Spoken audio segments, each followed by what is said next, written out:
నమస్తే ప్రజా వాయిస్ కి స్వాగతం.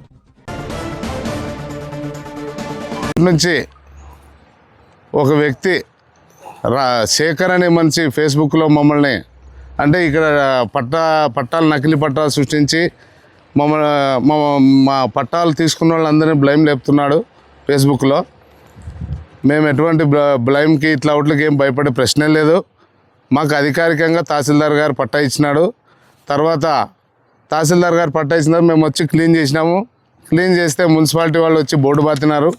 బోర్డు బాటిన తర్వాత మేము అన్నీ కూడా ప్రొడ్యూస్ చేసినాము. ప్రొడ్యూస్ చేస్తే కమిషనర్ గారు తహసీల్దార్కి లెటర్ రాసినాడు.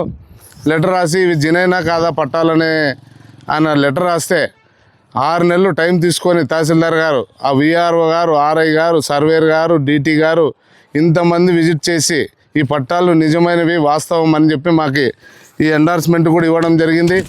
ఈ ఎండార్స్మెంట్ బేస్ చేసుకొని మున్సిపల్ కమిషనర్ గారు బోర్డు కూడా తీసేయడం జరిగింది.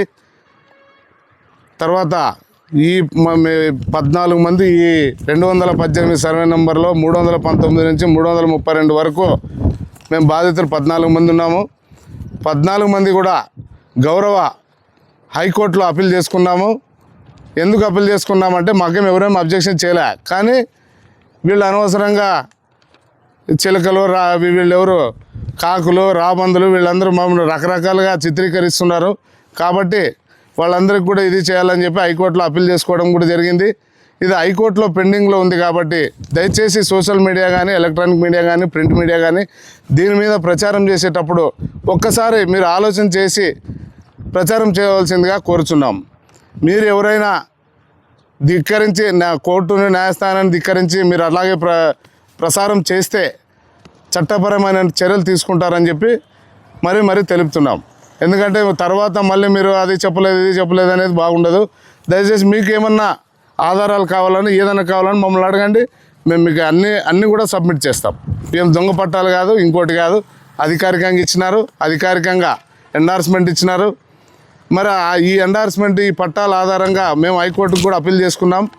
హైకోర్టులో కూడా పెండింగ్లో ఉంది. కాబట్టి మేము హైకోర్టులో వచ్చే వరకు మీరు ఎవరు కూడా ప్రసారం చేస్తే 218 ఈ ప్లాట్ల గురించి ప్రచారం చేస్తే చట్టపరమైన చర్యలు తీసుకుంటామని చెప్పి మరీ కోరుతున్నాం.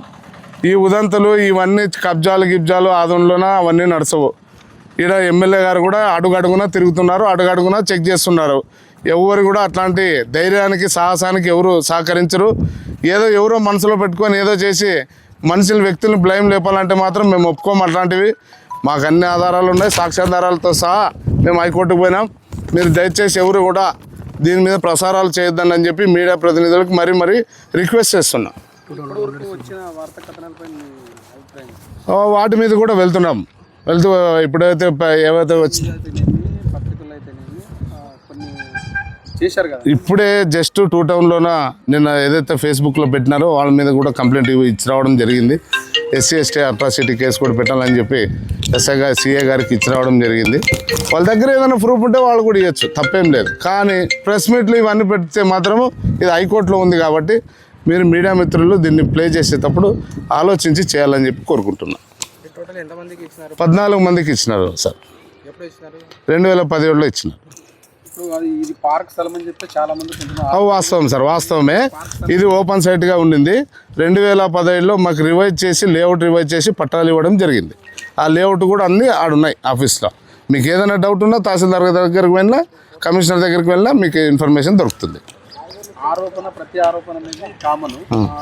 మీరు చెప్పేది ఎవిడెన్స్, వాళ్ళు చెప్పేది ఎవిడెన్స్ తీసుకోవడము, మీడియాకి కథనాలు ప్రచారం చేయడం. నేను మీడియాని తీయద్దని తప్పనిలే, హైకోర్టు పరిధిలో ఉంది కాబట్టి అని చెప్తున్నాను. తెలుసుకోవాల్సింది కోర్టులో. అవును, కోర్టు ఎవరికి తీర్పు వస్తే ఆ తీర్పు ప్రకారంగా మీరు నడుచుకోవచ్చు. కానీ మీడియాని మీరు ప్రచారం చేయొద్దన్నారు. ప్రచారం అంటే కోర్టు పరిధిలో ఉంది కాబట్టి కోర్టు తర్వాత మీరు అది ఏమొస్తే మాట్లాడచ్చు. కోర్టు పరిధిలో లేకపోతే మేము మీడియాని ప్రశ్నించే సీనే లేదు. మీడియా ఎక్కడైనా ప్రసారం చేయొచ్చు. హైకోర్టు పరిధిలో ఉంది కాబట్టి దాన్ని కోర్టు పరిధిలో ఉందని మీకు తెలిపే బాధ్యత మాది కాబట్టి తెలుపుతున్నాం. నా పేరు మగ్దుమ్ బాషా.